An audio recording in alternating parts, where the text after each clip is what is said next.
talagang Pilipino. Otherwise, ako hindi na ako makatakbo. At meron silang sinasabi na hindi ko matapos ang 6 years.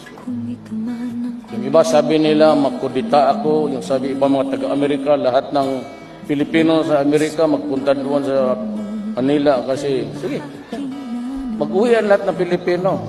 Bagsak tayo doon sa ilalim ng Manila Bay. Tignan mo. Sa hangin nila, mga hangin ito, they think that they can change.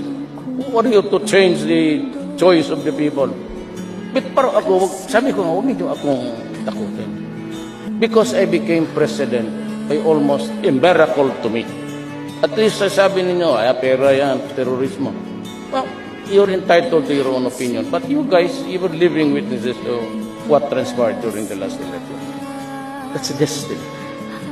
So if God wants me to be there only